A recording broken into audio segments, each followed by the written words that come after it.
प्रिय छात्रों, पिछले वीडियो में हमने ध्वनि परिवर्तन के प्रकार में से पहला प्रकार अर्थात अभिश्रुति के बारे में जाना था।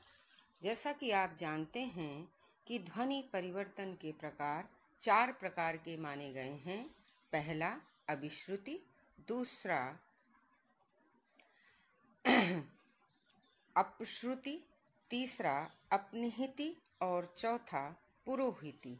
आज हम अभिश्रुति के बाद अपश्रुति के बारे में बात करेंगे।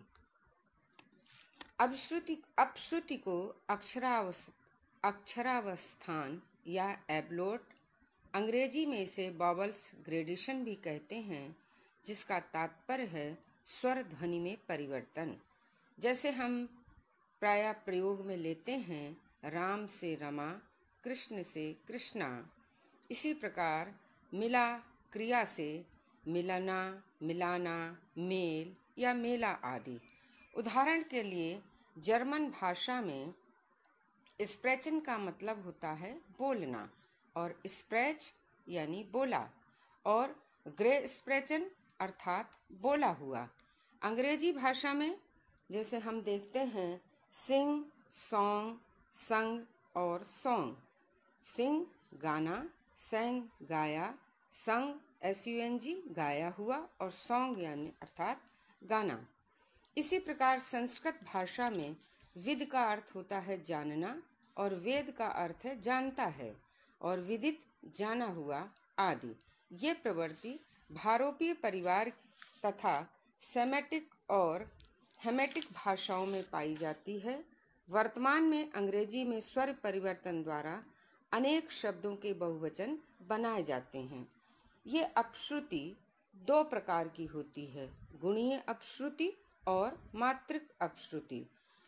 पहला गुणीय अपश्रुति। गुणीय अपश्रुति को मेटाफोनिक अर्थात ध्वनि परिवर्तन भी कहते हैं। इसमें गुण की दृष्टि से स्वर मात्र में परिवर्तन हो जाता है, जिससे अर्थ में भी भेद हो जाता है। जैसे आया का आई, यहाँ आ के स्थान पर ई होने से अर्थ भेद हो गया है। अर्थात जहाँ आया क्रिया पुल्लिंग है तो आई ई के लगने के साथ ही आई क्रिया स्त्रीलिंग बोधक हो जाती है।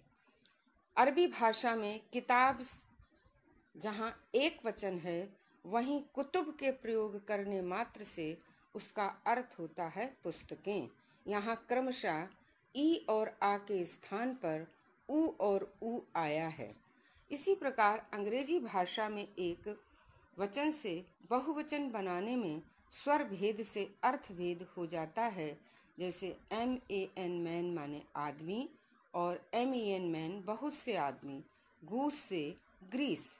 इसी को धातु रूप में पुनः ले सकते हैं SING सिंग क्रिया अंग्रेजी की सिंग, सॉन्ग, संग आदि। Rise, raise, region. राइज माने निकलना, रेज माने निकला हुआ और रिजन माने निकलता है। जर्मन भाषा में गेन का अर्थ होता है जाना और गिंग का अर्थ है गया और गैंगामैन का अर्थ होता है गया हुआ।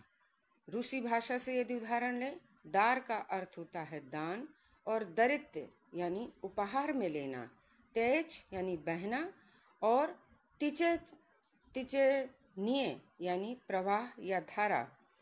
संस्कृत में सूत का अर्थ होता है सारथी और सौती का अर्थ हो जाता है सूत पुत्र। जैसा कि आप महाभारत में प्रसिद्ध है कि कर्ण को सूत पुत्र कहा गया है।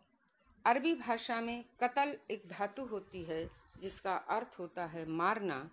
कातिल मारने वाला, मकतूल मरने वाला जो मृतक है, किताल युद्ध और कताल बहुतों को मारने वाला, या जिसे हम अपनी हिंदी भाषा के अंतर्गत देखें तो ये शब्द कहलाएगा हत्यारा या इस शब्द का अर्थ होगा हत्यारा।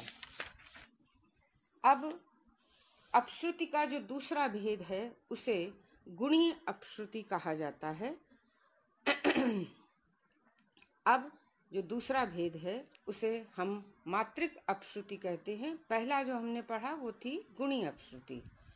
मात्रिक अपश्रुति में स्वर वही रहते हैं किंतु उनकी मात्रा में परिवर्तन हो जाता है या मात्राएं बदल जाती हैं, अर्थात शब्द में प्रयुक्त ह्रस्व ध्वनि का दीर्घ हो जाना या दीर्घ का ह्रस्व हो जाना मात्रिक अपश्रुति कहलाता है। जैसे पतंजलि से पातंजलि, भरद्वाज का भारद्वाज, दशरथ का दाशरथी, वसुदेव का वासुदेव, मेल का मेला। मेल होता है मिलना और वहीं मेला शब्द होता है जहाँ बहुत से लोग एकत्रित हुए हों। इस परिवर्तन को संस्कृत में गुण वृद्धि आदि भी कहा जाता है। अपश्रुति अंतर्मुखी विभक्ति प्रधान सामी हामी भाषाओं में बहुत अधिकता से मिलती है। भारोपीय परिवार की संस्कृत, ग्रीक आदि भाषाओं में भी इसके अवशेष आज भी शेष हैं। प्रिय छात्रों, अब मैं ध्वनि परिवर्तन के अगले वीडियो में आपको जो ध्वनि परिवर्तन के 2 प्रकार शेष रहे हैं, अपनिहिति और पुरोहिति, उसके बारे में आपको बताऊंगी।